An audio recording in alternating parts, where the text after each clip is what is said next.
bienvenue à tous à ce dernier partenaire sur le pouce 2022 qui sera donc consacré à l'équipe mobile santé précarité portée par l'association Aurore. Donc, pour ces rendez-vous mensuels, les objectifs, c'est de pouvoir vous présenter des partenaires du territoire pour que vous puissiez mieux connaître leur mission, savoir dans quel cas est-ce que vous pouvez faire appel à eux, les mobiliser, sous quelles conditions. Pour rappel, le webinaire est enregistré. Il sera disponible en replay sur notre chaîne YouTube. Donc voilà, si vous avez des collègues ou si vous devez vous déconnecter avant, ne vous inquiétez pas, vous pourrez toujours voir la suite. Par avance, je vous dis également, je vous l'envoie et je vous le remettrai à la fin. On a un petit questionnaire de satisfaction. Je vous mets le lien. Si vous pouvez, au moment de votre départ, le remplir juste pour nous donner votre appréciation. Ça nous servira pour la suite. Donc, nous sommes en compagnie de l'équipe mobile Santé Précarité, comme je vous le disais, de l'association Aurore. Nous avons Madame Eponon qui est chef des services et je laisserai représenter son équipe à qui nous allons donner la parole pour l'organisation. Ce qu'on vous propose, on va laisser le déroulé de la présentation et puis pour toutes vos questions, soit vous pouvez les poser au fil de l'eau dans le chat, on les reprendra à la fin, soit vous prendrez la parole sur le temps d'échange réservé à la fin de la présentation.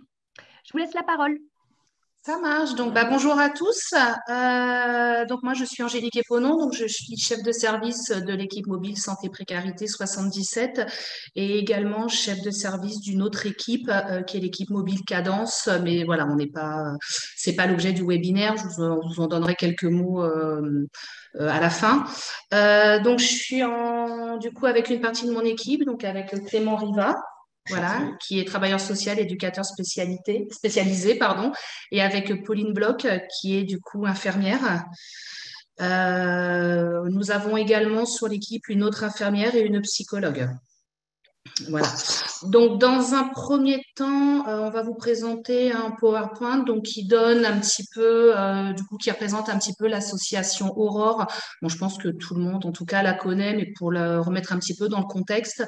Et ensuite, on vous présentera l'équipe mobile santé précarité, donc nos missions, nos modalités d'intervention et les choses qui vont se mettre en place puisqu'on va modifier un petit peu nos modalités d'intervention à partir du mois de février. Voilà, j'espère qu'on ne va rien oublier. En tout cas, n'hésitez pas à poser des questions. Donc, on peut passer sur la slide suivante. Donc, du coup, l'association Aurore s'inscrit en fait donc dans l'accueil des grands marginaux avec 3 prérogatives que sont l'hébergement, soigner les personnes et les insérer. Donc, voilà, quelles que soient les structures que l'on a sur toute la France, en fait, c'est vraiment les 3 orientations principales. Je vous laisserai prendre connaissance du détail du PowerPoint quand vous le recevrez, parce que l'idée, c'est pas que je vous le lise. Donc, on peut passer à la slide suivante. Voilà, donc nous, on travaille dans une logique et de territoire et une logique métier. Donc, afin d'être bien ancré en fait sur un territoire, les structures sont réparties vraiment par territoire afin de permettre un développement optimal et du coup une bonne connaissance également des partenaires et de pouvoir aussi proposer un accompagnement global sur ce même territoire. Et ensuite, on travaille avec une logique métier, voilà, pour pouvoir anticiper les évolutions dans chaque domaine, avoir une bonne connaissance, voilà, des métiers. On peut passer à la slide suivante. Donc, au niveau des dispositifs du territoire où nous sommes, donc on a plusieurs structures, donc des structures d'hébergement. Donc vous en connaissez peut-être certains. Donc les centres d'hébergement d'urgence avec le CHU Château d'Arcy. Donc vous avez le nombre de places en face. Le CHU Les Cheminotes. Ensuite, au niveau du soin, donc nous avons le XAPA Georges Sand qui est séparé en 2 types d'accompagnement. Donc le CTR qui est le centre thérapeutique résidentiel, donc du coup qui accueille des résidents. Et du coup, l'équipe mobile Cadence, donc qui est rattachée au XAPA, mais pour lequel je suis également chef de service, donc qui est une équipe mobile, mais qui intervient sur le versant précarité et addiction. Et ensuite, au niveau de l'insertion, donc on a des ateliers chantiers d'insertion, une entreprise d'insertion et des espaces dynamiques d'insertion. Donc ça, c'est sur le territoire 77, 95 et 75 principalement. On peut avancer. Donc, la population de l'EMSP, donc c'est un dispositif qui a été créé à l'initiative de l'ARS dans le cadre du secteur de la santé, qui a mis en avant, suite à la crise sanitaire, la difficulté pour les grands marginaux, les grands précaires, en fait, de pouvoir accéder aux soins. Donc, la majeure partie des personnes avec qui on va travailler, donc ce sont soit des personnes qui sont à la rue ou des personnes qui sont accueillies dans des dispositifs d'hébergement. Et on peut également, à la marge, intervenir sur des personnes en situation de précarité, mais à leur domicile, puisque le fait d'avoir un domicile ne veut pas dire qu'on n'est pas en situation précaire.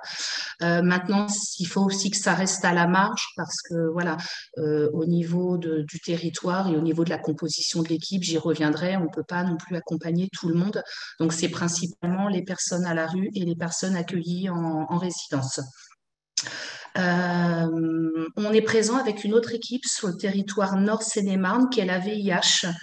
Et au niveau des publics, on a fait une répartition. Donc, l'EMSP d'Aurore intervient principalement sur les dispositifs type CHU, CHRS, accueil de jour. Vous voyez d'autres. Voilà, les pensions de famille. Voilà. Et après, on fonctionne également par le biais de maraude, mais ça, j'y reviendrai dans la suite de la présentation.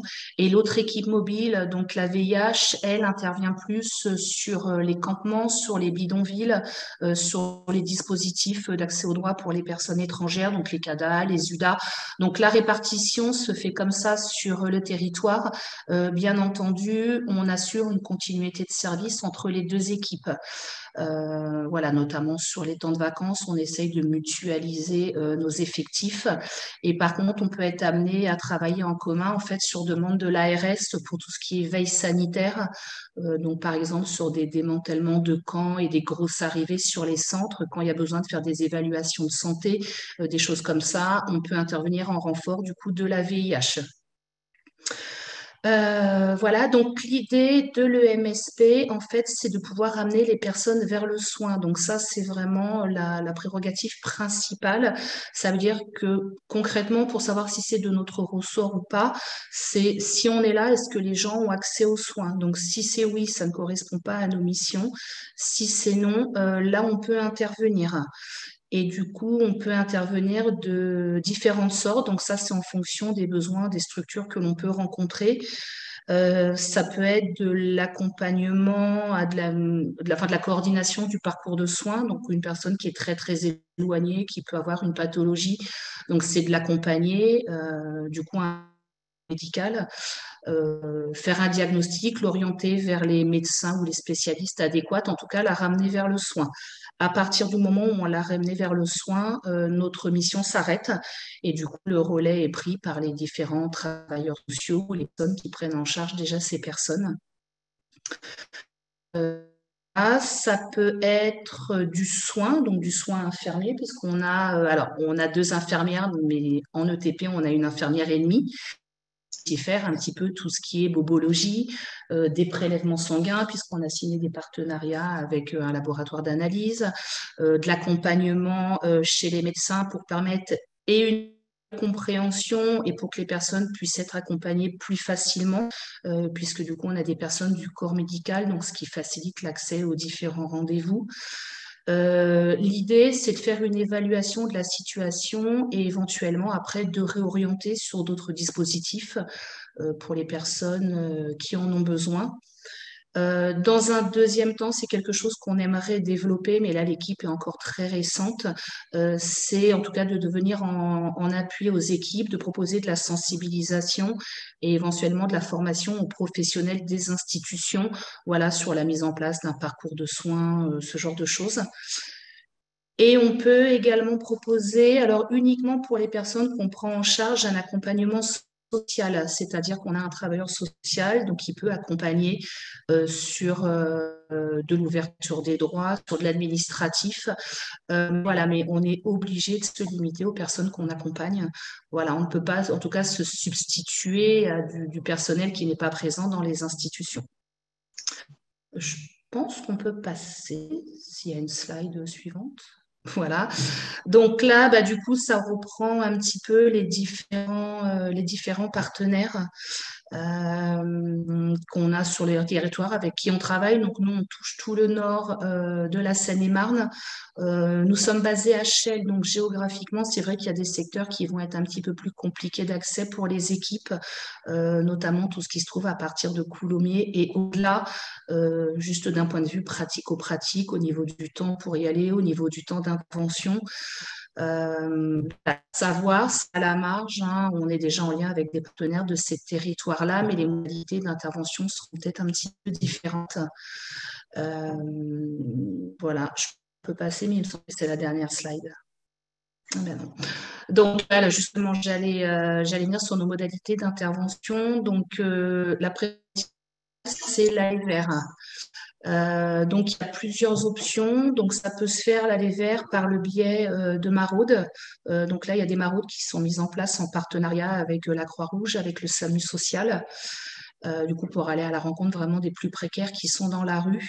Et à compter du premier trimestre 2023, l'équipe va être dotée d'un camping-car, du coup, avec une salle d'examen, une salle d'entretien, voilà, qui permettra du coup peut-être de pouvoir se poser sur des endroits, en tout cas qui seront identifiés en lien avec les partenaires pour proposer vraiment des soins et des accompagnements directement dans la rue pour les publics précaires. Aujourd'hui, voilà, c'est un mode d'intervention qui n'est pas encore développé puisqu'on est en attente de ce véhicule. Donc, on intervient principalement de deux façons, par le biais de permanence, donc au sein, on peut avoir des permanences au sein d'accueil de jour, au sein d'hôtels sociaux, au sein de CHRS. Donc, on est un peu sur une temporalité d'une permanence tous les 15 jours due à la période hivernale. La temporalité des interventions sera peut-être revue en fonction de la saisonnalité, mais là, on est plus sur du 15 jours, sur des permanences en général de 2 heures. Voilà, le but, c'est que l'idée se fasse connaître des publics, qui soient identifiés.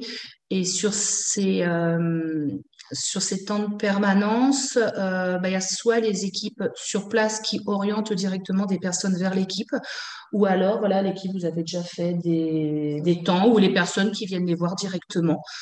Euh, voilà, donc ça, c'est la première modalité d'intervention, les permanences. Et on a aussi des partenaires où, voilà, en fonction de leur public, de leurs besoins, les permanences ne sont pas nécessaires. Donc, en fait, ils nous sollicitent directement. Solène vous fera parvenir un flyer où vous avez du coup les coordonnées de chaque membre de l'équipe, puisqu'on n'a pas de numéro d'accueil centralisé. Donc, soit vous pouvez me contacter directement moi, mais vous pouvez également contacter l'équipe directement. Pour l'instant, on a fait le choix de ne pas mettre en place de fiches de liaison puisqu'on préfère garder ce contact avec les travailleurs sociaux pour faire un point sur la situation, pour pouvoir en échanger. Peut-être qu'avec le temps, au niveau de notre file active, on arrivera peut-être à mettre en place des fiches de liaison, mais pour l'instant, voilà, on a décidé de ne pas fonctionner comme ça. Voilà. Et donc, la dernière chose, c'était aussi à la demande de l'ARS, donc sur des veilles sanitaires en complément de l'autre équipe. Voilà, je pense qu'on a terminé. Je crois qu'il n'y a pas d'autres slides.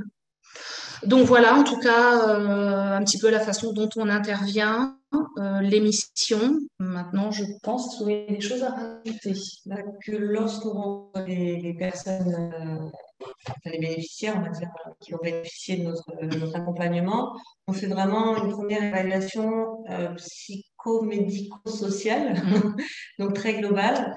C'est pour ça qu'on est à chaque fois deux, avec toujours une infirmière, donc soit une infirmière et l'éducateur, soit une infirmière et la psychologue, afin voilà, d'évaluer les besoins de la personne et en fonction, on va agir et réorienter la personne qui est venue à notre rencontre ou qui a été orientée par les professionnels. Voilà. Est-ce que tu as d'autres choses à rajouter? Pas forcément. Vous allez avoir avec l'échange, voilà. Est-ce que peut-être avant de passer aux questions, aux échanges, est-ce que vous pouvez nous présenter par exemple un ou deux exemples de situations qui vous ont été orientées, de prise en charge et voilà ce que vous avez pu mettre en place? Bien, par exemple,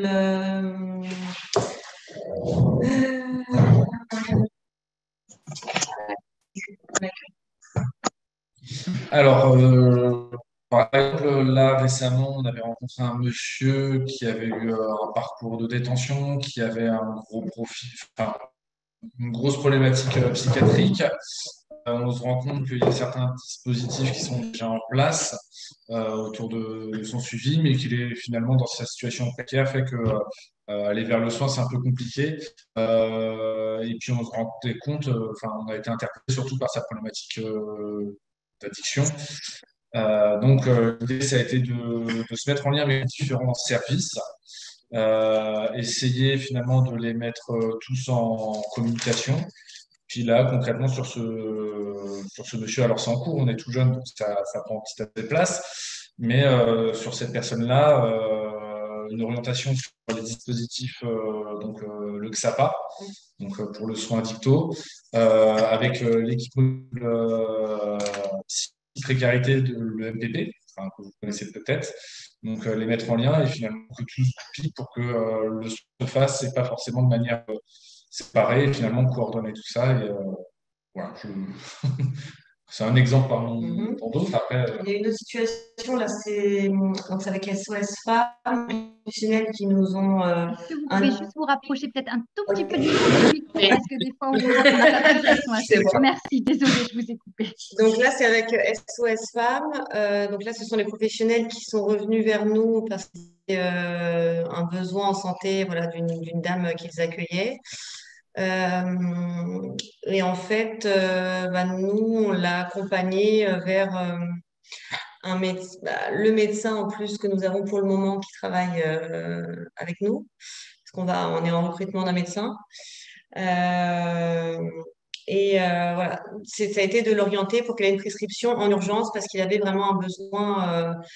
Un besoin. Donc, c'était pas non plus un besoin urgent où elle aurait pu aller aux urgences parce qu'elle voilà, elle avait un point somatique, mais ça a été une prise en charge. Et après, du coup, on a pu la réorienter vers un spécialiste en lien avec cette première évaluation médicale, vraiment.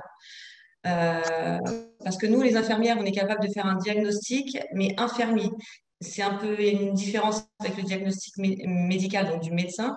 C'est-à-dire que l'infirmière va suspecter, suspicion de telle maladie, altération de telle chose, voilà. Et de ce fait, on va se dire, on va plutôt orienter vers tel médecin ou telle prise en charge. Voilà. Et là, c'est ce qu'on a fait. Il y a eu une prise en charge derrière de cette personne, même qui a été même aux urgences. Voilà. Et ma collègue qui est allée par rapport à un monsieur qui sur un certain secteur, mais qui vraiment était en train de se dégrader, n'adhérait plus à aucune comment dire, main tendue. Et du coup, elle est allée le rencontrer en maraude avec le SAMU social. Et donc, il y a un lien qui est en train de se créer avec l'infirmière pour espérer pouvoir l'aider à ne pas se dégrader, à trouver une solution.